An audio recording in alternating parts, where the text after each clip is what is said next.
సిద్ధపడాలి. దేవుని ముందుకు వెళ్ళడం అనేది హడావుడిగా ఆదరబాదరగా వచ్చేసేయకూడదు. అది ఏకాంత ప్రార్థన కానివ్వండి, సిద్ధపాటు ఉండాలి. సమాజ కూటానికి రాకముందు సిద్ధపాటు ఉండాలి. ప్రభురాత్రి భోజనానికి ముందు సిద్ధపాటు ఉండాలి. వాక్య పరిశోధనకు ముందు సిద్ధపాటు ఉండాలి. ఊళ్ళో తిరిగొచ్చేసి గబాలమని ఏదో ఈనాడు పేపర్ ఇంకేదో డెక్కన్ క్రానికల్ న్యూస్ పేపర్ తీసినట్టు ఊళ్ళో తిరిగేసి వచ్చి బైబిల్ ఓపెన్ చేసి ఏదో నవలలాగా చదివేసే కానీ మీకేమి దొరకదు.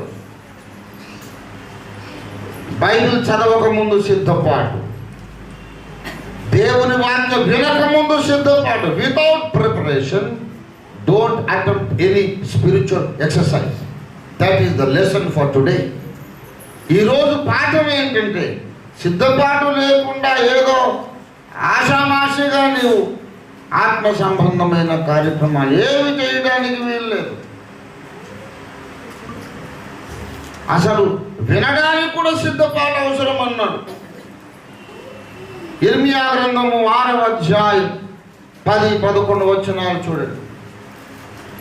ఇర్మియా 6:10-11.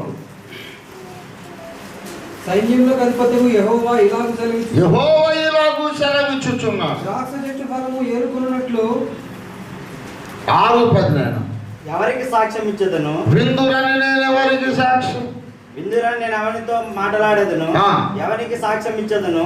వారు వింటారని నేను ఎవరికి సాక్ష్యం ఇవ్వాలి? ఎవరితో మాట్లాడాలి? వారు వింటకు తమ మనస్సును సిద్ధపరచుకొనరు గనుక, వారు వినడానికి తమ మనస్సును సిద్ధపరచుకొనరు గనుక వినలేకపోయింది. వారు వినలేకపోయి వినడానికి తమ మనస్సును సిద్ధపరచుకొనలేదు గనుక వారు వినలేకపోయి. వారు ఏం చేస్తారు? నేను మాట్లాడినా సరే ఏం చేస్తారు?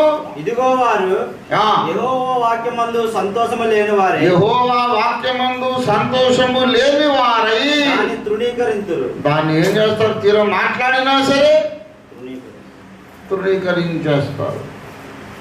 దేవుని వాక్యము వినడానికి మనము సిద్ధపడాలి. మనస్సులో దేవుని పట్ల, దేవుని గ్రంథము పట్ల గౌరవం ఉండాలి. నేర్చుకోవడానికి తృష్ణ ఉండాలి, దాహం ఉండాలి.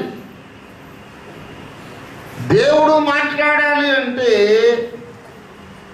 ముందు మనం చెప్పాల్సింది ఏంటంటే, ప్రభువా సెలవిమ్ము, నీ దాసుడు ఆలకించుచున్నాడు. ప్రభువా నీ దాసుడు ఆలకించుచున్నాడు. దయచేసి 1 సమూయేలు గ్రంథము 3వ అధ్యాయం 1 సమూయేలు గ్రంథం 9వ వచనం.